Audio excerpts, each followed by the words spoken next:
নমস্কার সুধী প্রিয় দর্শক, ভোরের আলোয় আপনাদের স্বাগত জানিয়ে শুরু করছি সন্ধ্যেকালীন আপডেট। এই মুহূর্তে দক্ষিণবঙ্গে ভয়ঙ্কর পরিস্থিতি তৈরি হয়েছে। তাপপ্রবাহ দক্ষিণবঙ্গে প্রায় প্রত্যেকটি জেলাতে রয়েছে। ইতিমধ্যে আবহাওয়া দপ্তরের তরফ থেকে লাল সতর্কতা জারি করা হয়েছে বেশ কয়েকটি জেলাতে। দক্ষিণবঙ্গে বৃষ্টি নিয়েও বড় আপডেট দিয়েছে আবহাওয়া দপ্তর। তাই কবে মিলবে এই স্বস্তির বৃষ্টি? তাপপ্রবাহের পরিস্থিতি আরও কতদিন চলতে পারে? তার সঙ্গে প্রতিবেশী রাষ্ট্র বাংলাদেশেও একই পরিস্থিতি চলেছে। বৃষ্টিপাত নিয়ে বাংলাদেশ আবহাওয়া দপ্তর কি জানিয়েছে? ইতিমধ্যে বাংলাদেশ জুড়ে ভয়ঙ্কর পরিস্থিতি তাপপ্রবাহের মধ্য দিয়ে যাচ্ছে। তাই আগামী দিনগুলির আবহাওয়ার পরিস্থিতি নিয়ে আপনাদের সামনে আলোচনা করব। কি জানিয়েছে আবহাওয়া দপ্তর সমস্ত কিছু সংক্ষিপ্তভাবে আজকের এই ভিডিওর মাধ্যমে আপনাদের জানানোর চেষ্টা করব। তাই সম্পূর্ণ ভিডিওটি মনোযোগ সহকারে আপনাদের দেখতে অনুরোধ করলাম। দেখে নিন আজকের লেটেস্ট আপডেটে কি জানিয়েছে আবহাওয়া দপ্তর। ক্রমশ ঊর্ধ্বমুখী তাপমাত্রা দক্ষিণবঙ্গ জুড়ে, তীব্র তাপপ্রবাহের বিপর্যস্ত জনজীবন। আজ বৃহস্পতিবার দক্ষিণবঙ্গে পূর্ব মেদিনীপুর, ঝাড়গ্রাম, পশ্চিম মেদিনীপুর, বাঁকুড়া এবং পশ্চিম বর্ধমান এই 5টি জেলার জন্য তাপপ্রবাহের কমলা সতর্কতা জারি করেছে আবহাওয়া দপ্তর। এই আবহে একটাই প্রশ্ন, স্বস্তির বৃষ্টি কবে আসতে পারে? চাতকের মতো বর্ষণের অপেক্ষায় সাধারণ মানুষ। গতকালই গাঙ্গেয় পশ্চিমবঙ্গের জন্য তাপপ্রবাহের রেড অ্যালার্ট জারি করেছে আইএমডি। আবহাওয়া দপ্তরের পূর্বাভাস অনুযায়ী আগামী 3 দিনে দক্ষিণবঙ্গের জেলাগুলিতে 2 থেকে 4 ডিগ্রি সেলসিয়াস পর্যন্ত তাপমাত্রা বৃদ্ধি পেতে পারে। রবিবার পর্যন্ত দক্ষিণবঙ্গের জেলাগুলিতেও তাপপ্রবাহের সতর্কতা জারি করেছে হাওয়া অফিস। এদিকে আবহাওয়া দপ্তর আরও জানিয়েছে, আগামীকাল শুক্রবার তাপপ্রবাহের লাল সতর্কতা রয়েছে 2 মেদিনীপুর, ঝাড়গ্রাম, বাঁকুড়া, পশ্চিম বর্ধমানে। তাপপ্রবাহের কমলা সতর্কতা জারি রয়েছে হুগলি, বীরভূম, 2 চব্বিশ পরগনা, পূর্ব বর্ধমানে।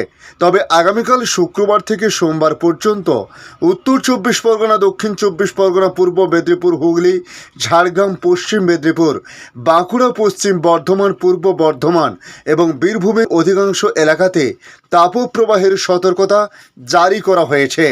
দক্ষিণবঙ্গে বৃষ্টি নিয়ে কি আপডেট রয়েছে আবহাওয়া দপ্তরের, সে বিষয়ে বৃহস্পতিবার থেকে আগামী বুধবার পর্যন্ত দক্ষিণবঙ্গের কোনো জেলায় বৃষ্টিপাতের কোনো রকম সম্ভাবনা নেই বলে জানানো হয়েছে। সামান্য বৃষ্টির পূর্বাভাস নেই দক্ষিণবঙ্গেও, অথচ চলতি এপ্রিল মাসে আর বৃষ্টি হবে না বলে জানানো হয়েছে। মে মাসের প্রথমেও বৃষ্টির সম্ভাবনা আপাতত নেই। ওদিকে আজ ও আগামীকাল উত্তরবঙ্গের 2 পাহাড়ি জেলা দার্জিলিং এবং কালিম্পংয়ে বৃষ্টি হতে পারে। এছাড়া উত্তরবঙ্গের আর কোথাও আপাতত বৃষ্টির সম্ভাবনা নেই। আলিপুরদুয়ার, জলপাইগুড়ি ও কোচবিহারে, উত্তর ও দক্ষিণ দিনাজপুরে এবং মালদহতে গরম ও আর্দ্রতাজনিত অস্বস্তি বজায় থাকতে পারে বলে জানিয়েছে আলিপুর আবহাওয়া দপ্তর। তবে বৃষ্টিপাত না হলে এই তাপপ্রবাহ থেকে মুক্তি পাওয়া একেবারে সম্ভব নয় বলে জানানো হয়েছে। তাই আগামীকাল থেকে এই পরিস্থিতি আরও ভয়াবহ রূপ নিতে পারে। আগামীকাল 5টি জেলাতে দক্ষিণবঙ্গের ইতিমধ্যে রেড অ্যালার্ট জারি করা হয়েছে। কমলা সতর্কতা রয়েছে একাধিক জেলাতে। তাই আগামী দিনগুলি বৃষ্টিপাত না হলে পশ্চিমবাংলার সমস্ত জেলাতে ভয়ঙ্কর তাপপ্রবাহের পরিস্থিতি চলতে পারে বলে জানিয়েছে আবহাওয়া দপ্তর। এদিকে বাংলাদেশের দিকে তাকালে বাংলাদেশ আবহাওয়া দপ্তর জানাচ্ছে, আপাতত গরম কমার কোনো সম্ভাবনা নেই। দেশের বেশিরভাগ অঞ্চলের উপর দিয়ে বয়ে যাওয়া তাপপ্রবাহ অব্যাহত থাকতে পারে বলে জানিয়েছে আবহাওয়া অধিদপ্তর। অন্যদিকে হিট অ্যালার্ট জারি, অর্থাৎ তাপপ্রবাহের সতর্কতার মেয়াদ আরও 3 দিন অর্থাৎ 72 ঘন্টা বাড়ানো হয়েছে। বৃহস্পতিবার 25শে এপ্রিল সকালে তাপপ্রবাহের সতর্কবার্তায় বলা হয়েছে, দেশের উপর দিয়ে চলমান তাপপ্রবাহ আজ থেকে পরবর্তী 72 ঘন্টা অব্যাহত থাকতে পারে। জলীয় বাষ্পের আধিক্যের কারণে অস্বস্তি বৃদ্ধি পেতে পারে বলে জানানো হয়েছে। গতকাল বুধবার দেশের সর্বোচ্চ তাপমাত্রা 41.6 ডিগ্রি সেলসিয়াস ছিল মোংলাতে। দেশের মোট 16 জেলার উপর দিয়ে তীব্র তাপপ্রবাহ বয়ে যাচ্ছে। ঢাকায় সর্বোচ্চ তাপমাত্রা ছিল 39.2 ডিগ্রি সেলসিয়াস। বিশ্বাস। আগামী 24 ঘন্টার আবহাওয়ার পূর্বাভাসে আবহাওয়াবিদ মোহাম্মদ শাহিনুল ইসলাম জানান, চট্টগ্রাম ও সিলেট বিভাগের দু এক জায়গায় অস্থায়ীভাবে দমকা বা ঝোড়ো হাওয়া সহ বৃষ্টি বা বজ্র সহ বৃষ্টি হতে পারে এবং সেই সঙ্গে কোথাও কোথাও বিক্ষিপ্তভাবে শিলাবৃষ্টি হতে পারে। এছাড়াও দেশের অন্যত্র অস্থায়ীভাবে আংশিক মেঘলা আকাশ সহ আবহাওয়া শুষ্ক থাকতে পারে। এ সময় সারা দেশে দিন এবং রাতের তাপমাত্রা প্রায় অপরিবর্তিত থাকতে পারে।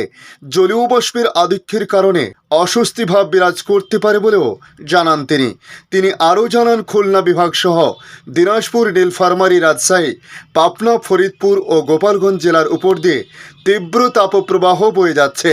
ময়মনসিংহ, মৌলভীবাজার, রাঙামাটি, চাঁদপুর, নোয়াখালী, ফেনী ও বান্দরবান জেলাসহ বরিশাল বিভাগ এবং রংপুর, রাজশাহী ও ঢাকা বিভাগের অবশিষ্টাংশের উপর দিয়ে মৃদু থেকে মাঝারি ধরনের তাপপ্রবাহ বয়ে যাচ্ছে এবং তা অব্যাহত থাকতে পারে বলে জানানো হয়েছে। আগামী দুদিন সিলেট অঞ্চল ছাড়া দেশের অন্যান্য অঞ্চলে বৃষ্টিপাতের তেমন সম্ভাবনা নেই। একই সঙ্গে এ সময় তাপমাত্রা আরও সামান্য বাড়তে পারে বলেও পূর্বাভাসে জানিয়েছে আবহাওয়া অধিদপ্তর। ধন্যবাদ সম্পূর্ণ ভিডিওটি দেখার জন্য। ভালো লাগলে লাইক, শেয়ার, কমেন্ট করবেন। কমেন্টে অবশ্যই জানানোর চেষ্টা করবেন আপনার এলাকার নাম। বর্তমান সেখানকার আবহাওয়ার পরিস্থিতি কী রয়েছে তা জানাতে পারেন। পাশাপাশি নতুন বন্ধুদের কাছে আবারও রিকোয়েস্ট করব, চ্যানেলটি সাবস্ক্রাইব করে রাখুন, তাহলে নতুন নতুন আপডেটগুলি অতি সহজে আপনাদের কাছে পৌঁছে যাবে। ভালো থাকুন, সুস্থ থাকুন। ধন্যবাদ।